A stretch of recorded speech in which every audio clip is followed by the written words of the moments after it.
We are welcoming Mr. George Joseph, CIO and CEO for the equity business at ASK Investment Managers.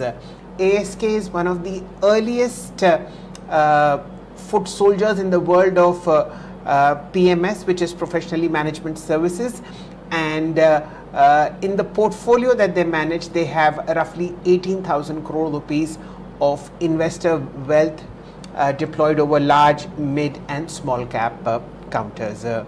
Mr. Joseph, a very warm welcome to you. These are trying times for long-term and short-term investors.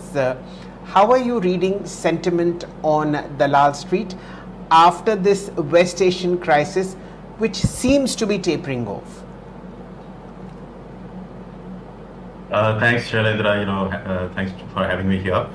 It is a very interesting environment. You're getting the opportunity to invest into this volatile period. When markets are going down, that's the best time to invest. Number one, and generally speaking, people think otherwise. When markets moving up, they feel like investing, and when markets goes down, they don't like investing. Having said that, the crisis situation is emerging out of the fragile situation of US. The debt levels are high. The fiscal deficit in US is pretty high. So whenever we have seen current account deficit, fiscal deficit, as well as debt levels are high for any country, that country goes through a tough time. And that is what, it's happening. And some shape or form, it is impacting the external world. And we were expecting this, and we have been saying, and we have been telling all our investors through our commentaries as well as interactions, that this is not the best time to think about US investing, and this is the time to think about domestic cyclical sectors being very attractive to invest, whereas US can be a black swan and a challenging environment which can emerge, as we saw a tip of that in the year 2008 in terms of the global financial crisis. So some sort of very challenging environment is visible from the US standpoint, and that is actually cascading to many other countries. There was talks about blow up possibilities in US. There is talks about the issues regarding the artificial intelligence companies at a bubble valuation. In this context, we can pick and choose the best ideas within the domestic economy, and which are more cyclical companies, which are beneficiaries of this inflationary environment globally, what we are seeing. And also the investment cycle kicking off in is visible from 2020 onwards in India. So we are more aligned to a domestic focused themes to play, and we are more aligned to the large cap tilt towards the portfolios, because the global environment is challenging. Mid and small cap segment is looking really frothy even after this big correction as well. Right, sir. Okay, let's take these thought processes individually. Firstly, let's just get this 8,000-pound gorilla out of the room. Is the uptick in crude oil prices because of the West Asian conflict behind us, or are we likely to see bad days? Is $120 on crude oil per barrel coming back? That's $1 million question, Shailendra. So nobody knows where exactly the war can end or where it can get escalated. But what always investor, I've been tuned over the last 35 years and last 25 years as a professional fund profile. What I always is that when a crisis situation arises, you have to remember that, this is not going to stay for long, right? And, it will come back to normalcy. No wars continues forever, or no crisis continues forever, because the world has a mechanism to readjust and quickly come to normalcy, because everyone for normal situation, right? So the governments as well as the different countries partners will suddenly start thinking about aligning to make sure that the oil price behaves well. So my base case assumption is that we will go back to normalcy in coming months. And if that is the case, we have to bet against the crisis situation. So you have to look at companies which will benefit, sectors which will benefit when everything normalizes. So because those are the sectors which would have been beaten down in this fall, and that becomes our best. The realignment we are doing in our portfolios also. Probably 10 months back, we were very negative on the market. Probably after this crisis situation emerging, maybe we are increasing our beta exposure in the portfolio because expecting that things will normalize over a period of time. Okay, fine. So that prompts the next question. When you look at the beta exposure, which essentially means that you are trying to look at stocks which will outrun the potential upside in the market. Where are you finding them? What is the logic of looking for them?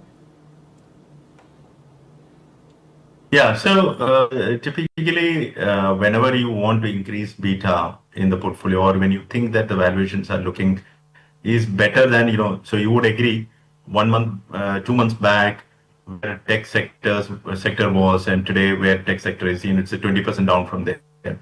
Or, say, for example, if you look at the banking sector stocks, 1 week before or 2 weeks before where it was and today where it is, many stocks are down, 10%, 5 to 10% down.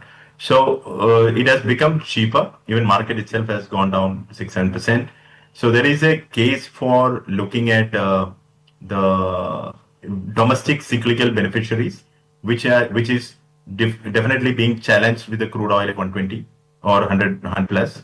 So domestic businesses which are structurally good beneficiaries of government policies, and as well as the investment cycle kicking in, which invest into or the enablers of capex, be it government capex or private capex. So all of them together we have to think, and from that perspective, we like banking and financial services sector, which we have been seeing for the last 10 months.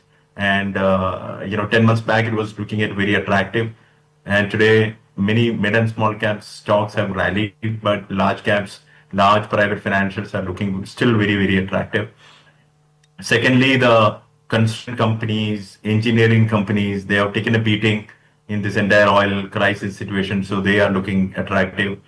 When we look at consumer durable companies, last 5 years or 7 years, there is no return, and they are completely forgotten basket, which looks very attractive to us, and we started nibbling into those. And when we look at some of the beneficiaries of completely bottom-up driven companies, like, say, for example, the new theme which is emerging is data center capex. So it is part of the capex cycle in our mind. So we are evaluating, which are the companies which will benefit from the be it optical fiber cables, or be it what can actually benefit in this data center capex, and where India can be a big Indian companies can be big beneficiaries in the listed space. So that all becomes an area of interest. Whereas laboratories, some diagnostic companies, which are looking very, very attractive as well. Okay, let me allow me to quiz you on the data center space. I believe this West Asian conflict may have an unintended consequence of driving a lot of Western artificial intelligence companies into the welcoming arms of the Indian data center universe, given that you have a clear 21-year tax holiday mandated by the government till 2047 in the budget that just went by. Now, how are you playing this data center theme in terms of long-term, multi-baggers, or maybe medium-term outperformers? Yeah, so there are direct beneficiaries, like say, for example, chip providers, chip manufacturers are not present in India. That is present in US and other parts of the world. Whereas, the companies which are, like say, for example, internet service providers, same way artificial intelligence service providers, that is, or data center providers are the ones, which is present in India. Even for example, the IT companies itself, right? They are going to have an indirect benefit coming out of the artificial intelligence theme, because ultimately there are system integration requirements. Companies, when they are implementing AI, those are the companies, T services companies from India will definitely be in the reckoning. And we believe that that is going to be a new driver of revenue growth for these companies going forward, which is not currently appreciated at the time when we are looking at these companies in the last 2 months, when the entire chaos of or noise around artificial intelligence crept up. So we are looking at a host of companies, be it the data center space providers, real estate space providers, or the companies which are benefiting out of, as I mentioned, optical fiber cables or other requirements, which is provided for data centers. We are looking at a whole host of things which is direct as well as indirect beneficiaries. So we have to look at from that angle. But still, I would say in the listed space, direct beneficiaries are very limited. But indirect beneficiaries, few of them we could find. And that is what we are looking from a long-term perspective. Okay. Fair point. That's very well explained. Within the set of themes, when you talk about domestic cyclicals looking attractive at this point of time, nothing has happened in the world of cement for the last 6 years. This is the cheapest thing that you can buy, 6.5 7 rupees a kilo, and a lot of mergers and acquisitions have gone through this space in the last 3 years. Yet the price of cement stocks and the price of the commodity itself refuses to move up. How do you explain this conundrum? Yeah, so new capacities have not been added much in the last few years, mainly from the fact that there are limited demand scenario emerging out of it. But having said that, there is a lot of consolidation which has happened. Two players have become the dominant players in the space, and those two players are listed as well. So our experience is that whenever a sector goes through a consolidation phase, and it becomes a duopoly or market, or only two players emerge as the big leaders in the space, that pricing power comes in. About the Porter's law and things like that. So eventually, the pricing power has to come back. And in near term, government has been very clear that the GST benefits have to be passed on to the consumers, and therefore the price hikes have not been effective. And I think in the coming quarters and months, you will see the price improvement happening, and at the same time, the demand scenario also picking up. So government capex, if you see, last 5 years has been significantly accelerated mode. Last 1.5 years, it was in a slow mode. Again, this year onwards, we expect government capex also will be better off. So overall cement sector being more of a domestic oriented, indirect infra play, it is very attractive, and stocks have corrected massively.